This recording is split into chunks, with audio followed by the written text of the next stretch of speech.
I feel like I'm starting from scratch. Let me show you the current situation and then I will start moving things. When you walk in the door, this is what you see. No furniture until, bam, it is all over here. This is from when they waxed the floors and cleaned the carpet. They had to put it all in one area at a time. This just means today is gonna be a physical classroom reset day.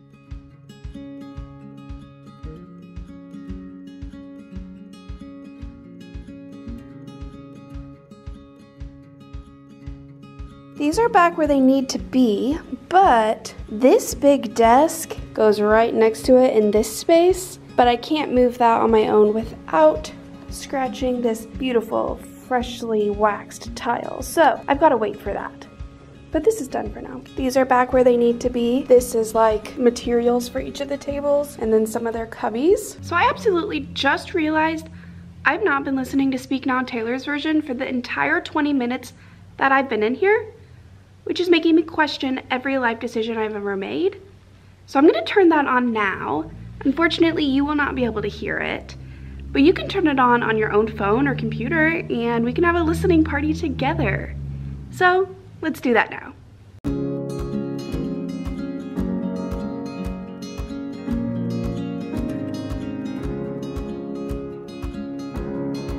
This is what we're working with now. I have my tables in 4 groups, so I pair 2 together here, 2 together here, and then I do 1 on its own, 1 on its own. That desk is going over here, but I'll scratch the floor if I move it by myself. Here's the current situation. It's feeling good, feeling familiar. Now I still got a bunch of other things to figure out where they belong.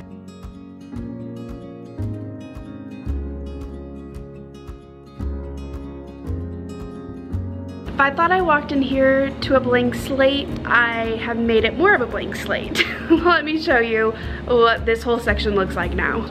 The sound wall is completely down. No more. Okay, well, not no more. I'm just changing the background color to be the same green teal color that's up there and that's back here. The yellow was not it for me. I don't know.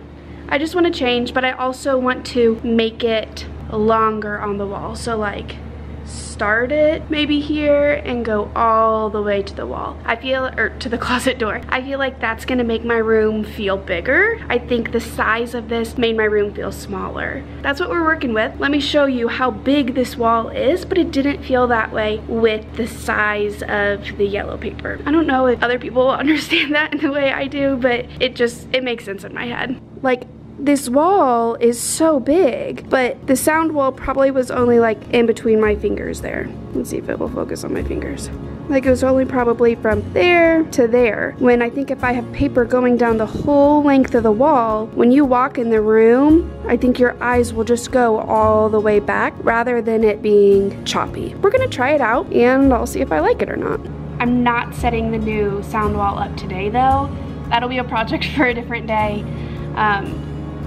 I need more hands than just these 2 for that. So I'm gonna recruit my sisters or my mom to come help me with that project. I'm gonna take a moment just to look around my room and think about what else I can / want to do today. I love coming in on just random summer days because I don't feel the pressure to stay all day and get everything done that's needed. I can just do what I want to do and not feel like I have to do anything. So let's just take a look around and figure out what I can do next.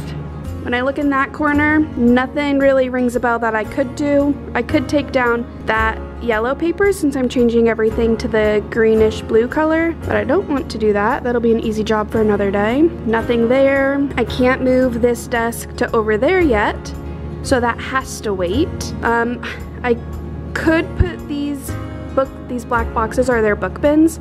I could put those on top of these cubbies, but that's just gonna add clutter right now when I just like a blank slate. I could move this white table and the standing desk to where it will belong, but then it will block the easiest path to get this desk over, so I'm not going to do that. Over here, That black curtain needs to be hung up, but again, that's gonna need a ladder, and I don't want to do that today, so that will happen another day. And then the big task that I've got to tackle this summer is organizing this library. And I have more books in my parents' basement that I can bring in. This past year, this library was just a complete free-for-all.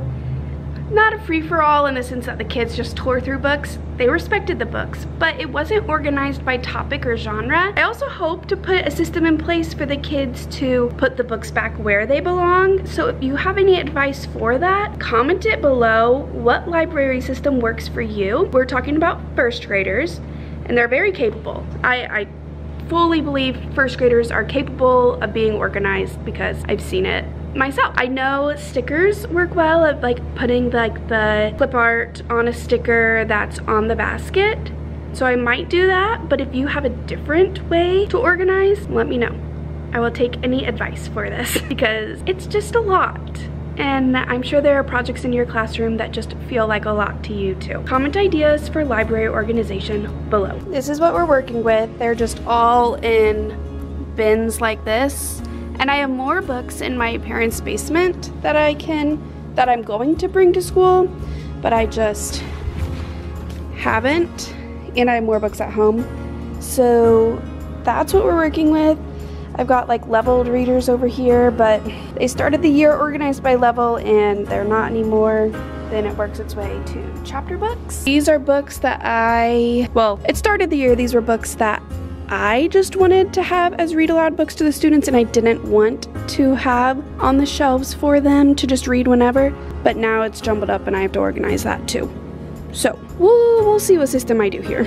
I keep whatever like the current read aloud theme is on this shelf. That changes periodically. I'm also gonna have to get new books for my library because currently there are not enough baskets for picture books that I can organize by topic. I use these for their book bins. They just sit right on top of their cubbies and they have their number on it. Then they can put books in it that they want to read and then they change them out in the library. I have about 8 extra of these that I could use as bins for my library, but I don't know how well they will work and they can't really hold that many books, but it's an option. I want to show you 2 things that I got from Target recently that I'm loving. One is a functional thing for teacher productivity and the other is for classroom organization. This planner has everything that I would want it to have on it. It's from the brand UB, which is a Target brand, but it has a goals section, a don't forget, a to-do, but it's like a reasonable size checklist for a to-do list,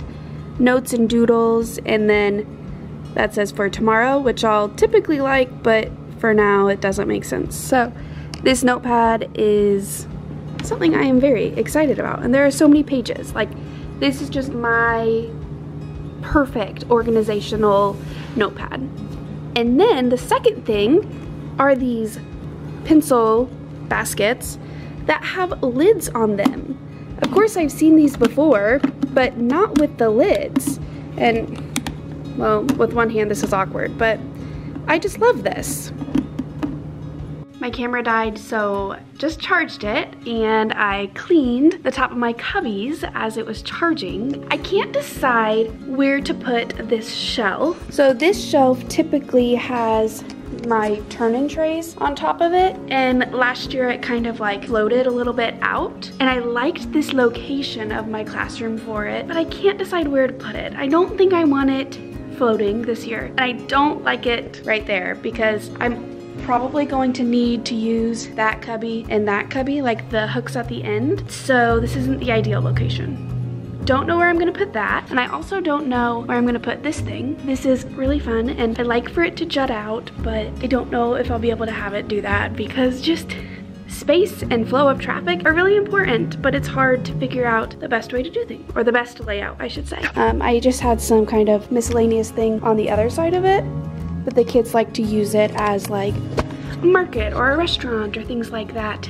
during recess. So I don't know where this is gonna go, but you'll find out in one of my future videos. I'll give you an overview of my classroom from this corner. I haven't shown you from this angle yet. Over here, just kind of have teacher stuff and kidney table. So I use this for small groups and put chairs around it. Their cubbies go along this wall and recess toys go here. Student desks and slash tables go where the tile is, and they come a little bit onto the carpet. And then I have a standing desk that goes over there that I have my laptop and things to control this smart TV from. And then I also put a different table over here for my assistant teacher to sit at and do small groups with students. So that goes over there. So again, here's the view of the room. Things can't be exactly where they belong because this needs help to go over there. I can't do that on my own. And then in this corner, I have a big carpet space with my rocking chair that goes over there, library, calendar, all the good stuff. So that's the current situation of what we're working with here. I made pretty good progress today considering everything used to just be on the carpet. Still have a long way to go, but that's okay. Here's my classroom from the door view. You can see how my tables are out, and then I'll have one table there, one table over there, and then this whole mess is still like this. So we made progress. Could have made more, but it's a summer day and I don't have to be here. So this is great progress, I think. Are you allowed to work in your classroom over the summer? I'm so grateful I get to, but I know not every school gets to. And I know not all teachers want to. I feel good with the progress I made today, and I look forward to filming day 2 of my classroom setup that you'll see next. Let me know if there are specific things in my classroom that you're wanting to see or how I do things. I'm happy to share. This is my second year in first grade, but I have a few more years of teaching before that too. So I'm working things out. I'm still new to this whole thing, but I'm feeling good going into this year. And like I've said in a previous video, I hope to make more teacher content this year, so subscribe to my channel and my videos will pop up and you'll be able to check them out more often. So that's all I have for today. We'll see you at day 2.